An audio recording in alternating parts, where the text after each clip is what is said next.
Okay, here we have a 20-pound capacity electric stuffer. I used to have a hand crank manual stuffer, upgraded to the electric, and love it. It actually comes with its own foot switch, so I don't have to use the same foot switch I do for the grinder motor. It tilts back. That's where I keep my tubes at inside the stuffer. And we're going to use the big tube. Comes with several tubes.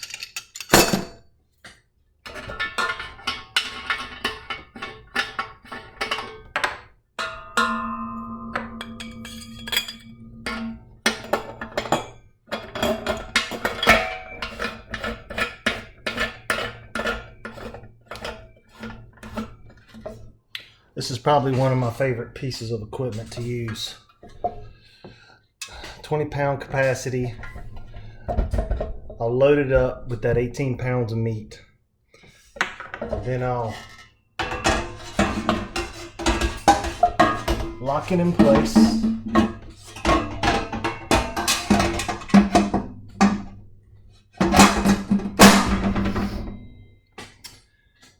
If I hit the down arrow key, it's going to manually push that stopper down into the tank, and eventually we'll start pushing meat out.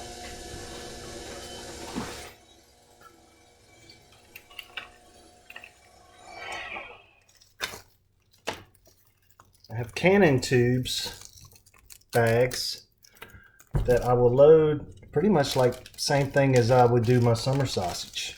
The summer sausage would already be mixed up with the seasoning and the cheese.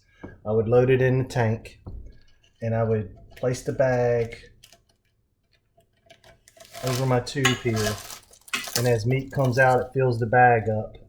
Then I stop the stuffer, pinch it off. Now I've got a tube of meat that will ultimately go in my jerky cannon.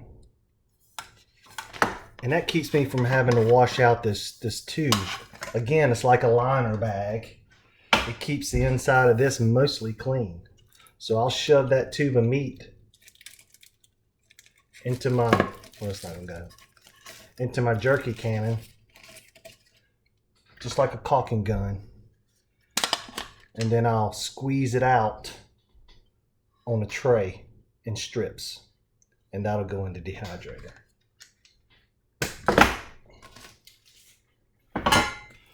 This stuffer's pretty pricey. They've gone up since I bought this one several years ago. It's got a variable speed,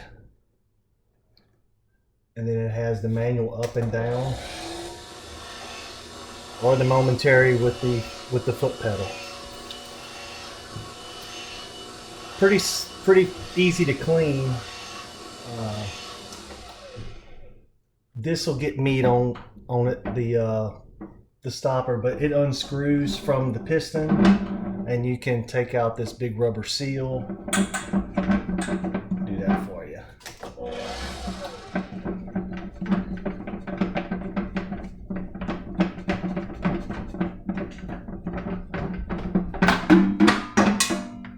So you have a little relief pocket valve that lets the air out. If you have air pockets in with the meat, it'll squeeze the air out.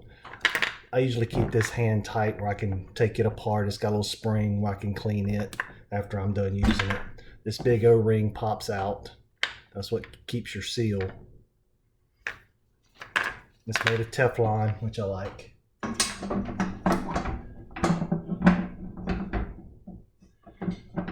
I also do my sausage. I just use a smaller tube to stuff my sausage casings.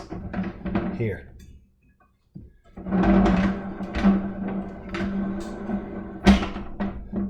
So with that being said, I'm ready to load this up with meat and start stuffing my jerky cannon bags. And what I'll do is, that'll probably be it for today. I'll have a bunch of jerky cannon bags full of meat laying in my refrigerator, and it'll be ready to be squirted on a tray, and then ultimately go into the dehydrator and dry the meat out. And that's it for the stuffer portion.